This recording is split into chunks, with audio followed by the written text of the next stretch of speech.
Breaking free. Understanding trauma. Bonds. If you've walked away from a toxic relationship, yet find yourself obsessively replaying conversations, reliving the highs and lows, or trying to make sense of what happened, you're not alone. The inability to let go of a harmful ex isn't a sign of weakness, naivety, or lack of self-respect. It's the product of a trauma bond, an emotional entanglement that rewires your brain, hijacks your nervous system, and traps you in obsessive rumination. Drawing from Lise Leblanc's powerful insights in her YouTube video, Why You Can't Stop Thinking of Your Toxic Ex, 7 Reasons, let's explore the psychological mechanics behind this phenomenon, and what you must understand to finally break free. The brain craves coherence. The human brain is hardwired to seek patterns, closure, and meaning. When relationships end on a coherent note, through mutual understanding or healthy dialogue, the brain is able to file it away. But in a trauma-bonded relationship, chaos is the norm. You were likely exposed to mixed signals. Apologies followed by blame. Love bombing followed by emotional withdrawal. Lies wrapped in sweet words. Your mind is left with fragments, contradictions, and confusion. So it spins, endlessly replaying moments to solve the puzzle.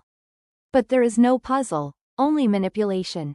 The lack of coherence keeps your brain stuck in analytical overdrive. You never got to speak your truth. In toxic relationships, you're often silenced. Every time you tried to express your pain or assert a boundary, you were gaslit, blamed, or dismissed. Now that it's over, your brain replays what you should have said. It's an internal protest. You're still fighting to be seen, heard, understood. Your mind goes back because your truth never got to land. It's unfinished emotional business, one your ex was never going to allow to finish. You believe you should have fixed it.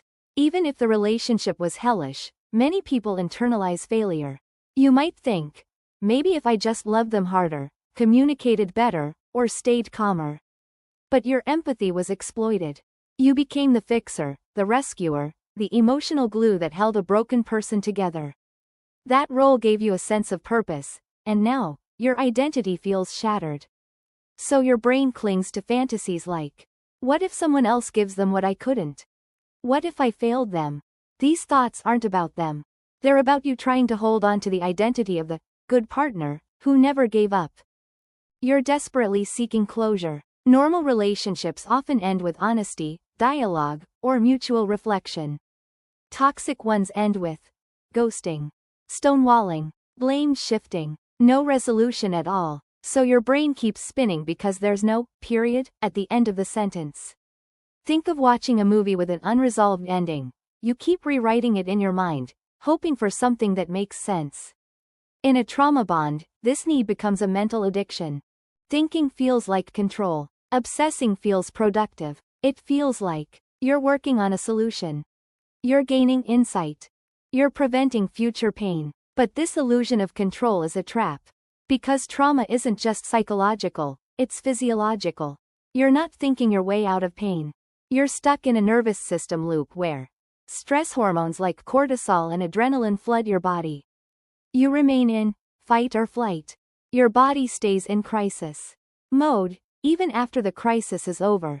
Until you regulate your nervous system, your mind will keep racing, trying to put out a fire that's burning in your body, not your head. Your body still thinks you're in danger.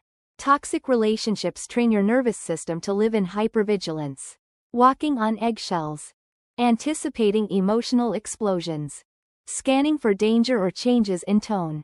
Even when the person is gone, the body doesn't register safety. It says, you're not safe. Danger is coming. And how does your mind respond? By overthinking. 1. What did I miss? 2. Could I have prevented this? 3. Is it happening again? The obsessive thinking isn't solving anything. It's your body crying out, still bracing for impact. You're addicted to the cycle of pain and relief. This is the cruelest trick of a trauma bond. In a toxic relationship, abuse is followed by intense affection. Silent treatments are followed by apologies. Threats are followed by promises of forever. This pattern creates a powerful biochemical loop. Pain 1. Craving 2. Relief 3. Repeat 4. En after it ends ors stem cras the highs that followed the lows yo our brain associates that person with both woe and ding and soothing so it fi atesh fantasy s romanticize. The most important truth, it was never yours to fix. Lise Leblanc's most powerful advice? Stop analyzing the relationship like it was normal. This wasn't just a breakup due to incompatibility. This was a trauma bond, a relationship that, 1. Exploited your empathy. 2. Trained your nervous system to feel unsafe. 3. Conditioned you to equate pain with love. Once you see it through this lens, everything becomes clear. You didn't fail. You weren't crazy. And it was never your job to fix them. Final words. Healing begins with reclaiming yourself. You can't think your way out of a trauma bond. You have to feel your way through the grief, loss, and emptiness. Rebuild your identity outside of the fixer role. Regulate your nervous system through breathwork, therapy, movement, and trauma-informed healing. Most of all, you must forgive yourself for staying too long, loving too hard, and giving too much. Because what kept you stuck wasn't weakness. It was your strength used against you. And now, it's time to take that strength back.